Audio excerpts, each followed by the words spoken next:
Hello from Omaha, Nebraska. And I know what you're thinking is, cool, you're there for the College World Series? That's in Omaha, right? Yes, it is. At the other ballpark on the other side of town. But welcome to Werner Park. Now, Werner Park is the home of the AAA Omaha Stormchasers. You have Charles Schwab Field, which is on about 15-20 minutes from here. That's where the College Baseball World Series is, and the environments and areas are completely different. So a couple of things to set up the two parks. You have Charles Schwab Park, or field, I forget which it is, so someone will correct me in the comments. That's where the College Baseball World Series is. It is in the area of downtown that's surrounded by a ton of restaurants. You're less than a mile away from kind of an old mall area thing that has a bunch of cute shops and areas. And then you have Werner Park here, which is more suburb area. You're surrounded by a bunch of housing, a bunch of developments, absolutely nothing to do, nothing to eat, nothing to see except the ballpark. Now, we'll see how that translates to fans. I can tell you today, it's not translating to many at all. But the Storm Chasers are last place in the league, so that probably has something to do with it. You know, you come in here into this park, it's interesting because the Storm Chasers elected to build their own field. You know, they were offered a chance to be at Charles Schwab Park, where the College Baseball World Series is. That has a capacity of anywhere from 25 to 35,000 people, depending on the event. They decided to build their own park here on the other side of town. It holds about 8,000 people. So clearly you don't want to be in a park that's so gigantic that you're a speck of people in there. I mean, that's not a good look for anybody, right? So I can understand building their own park. I can understand where they're at there, where they're thinking they're going to build to attract more fans as this area continues to develop for more residential. Those things are probably going to have an impact over time on attendance. Today, not so much, and this park's over 10 years old. Coincidentally enough, about the same age as the park on the other side of town. So I never made it to Rosenblatt Stadium, the previous home of the Storm Chasers in the College Baseball World Series. I didn't make it there. I was outside the other park here today. They wouldn't let me in. I did ask. I even asked nicely, but they didn't let me in. That's okay. And I'm here and excited to be at Werner Park here today for some Storm Chasers baseball. Here's a quick look at the ballpark. Some things to eat, some things to do, including a merry-go-round over there. So that's worth a bonus point if you're a family guy like me. So stay tuned. Here's more of the ballpark here at Werner Park.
finding it's rare to have minor league parks that actually have any kind of signature food. And the nice thing here at Omaha is they have more than just peanuts and Cracker Jacks and hot dogs or hamburgers. They do have good looking barbecue sandwich, comes with a side of beans. They have tacos, they have a pizza place. So some good choices for what in reality is a pretty small park. Not a ton of people here today. I don't know if there's a ton of people here very often, but I appreciate they have something other than a hot dog or hamburger. So how's it taste?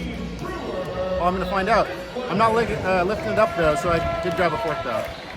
And starting off the Stormchasers, the left-hander, number 56, Anthony. So they asked if I wanted sweet or spicy sauce.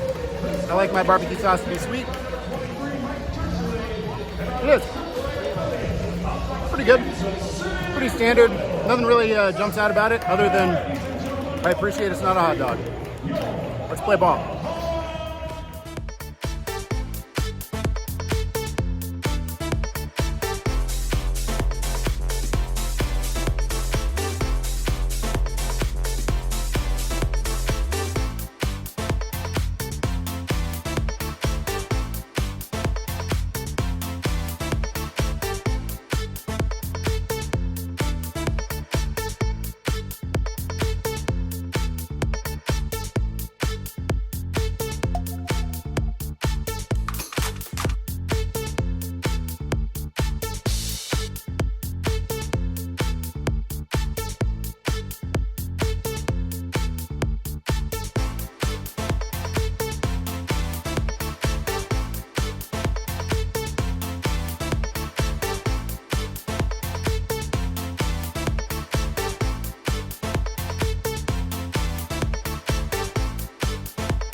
Stormchasers walk presented by Richland Home.